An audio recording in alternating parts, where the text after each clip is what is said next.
Reading through the Bible, chapter 47, beginning with verse 13. There was no food, however, in the whole region because the famine was severe.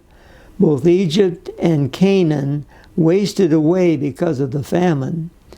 Joseph collected all the money that was to be found in Egypt and Canaan in payment for the grain they were buying, and he brought it to Pharaoh's palace. When the money of the people of Egypt and Canaan was gone, all Egypt came to Joseph and said, "Give us food. Why should we die before your eyes? Our money is used up." "Then bring your livestock," said Joseph. "I will sell you food in exchange for your livestock, since your money is gone." So they brought their livestock to Joseph, and he gave them food in exchange for their horses, their sheep and goats, their cattle and donkeys. And he brought them through that year with food in exchange for all their livestock.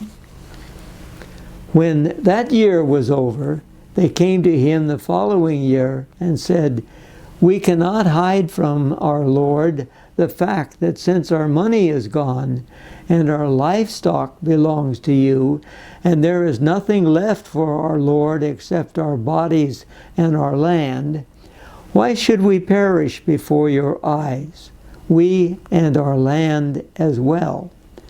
Buy us and our land in exchange for food, and we with our land will be in bondage to Pharaoh. Give us seed so that we may live and not die, and that the land may not become desolate."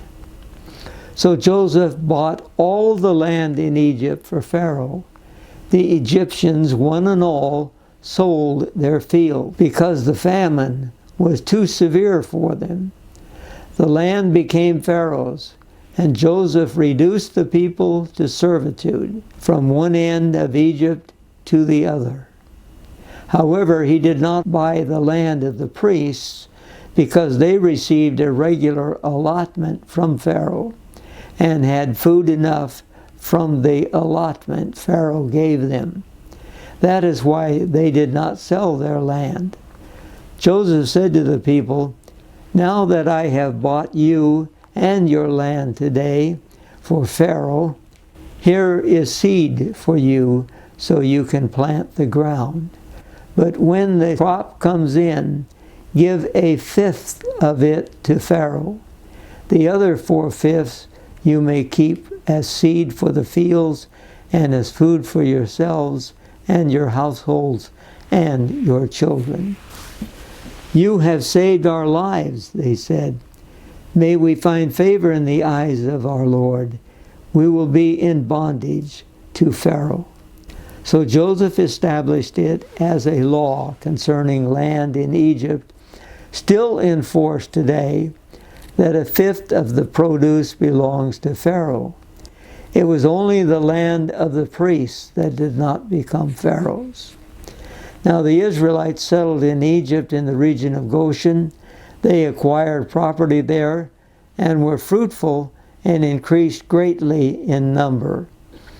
Jacob lived in Egypt 17 years, and the years of his life were 147. When the time drew near for Israel to die, he called for his son Joseph and said to him, "If I have found favor in your eyes, put your hand under my thigh and promise that you will show me kindness and faithfulness.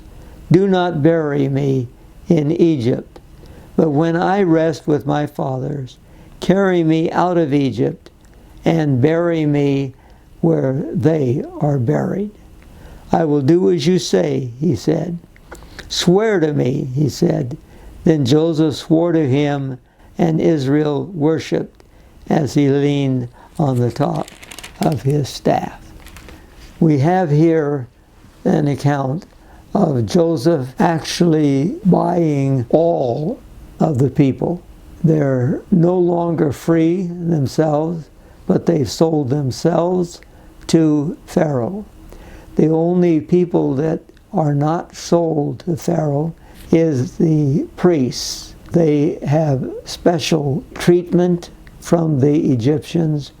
They have their own income, and so they don't have to worry about this.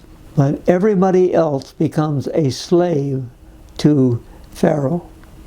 And then we find that the Israelites are settled in Egypt, in the land of Goshen, and that Jacob lived there for 17 years.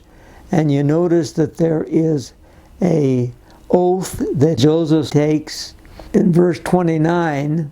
If I have found favor in your eyes, put your hand under my thigh and promise that you will show me kindness and faithfulness. Do not bury me in Egypt.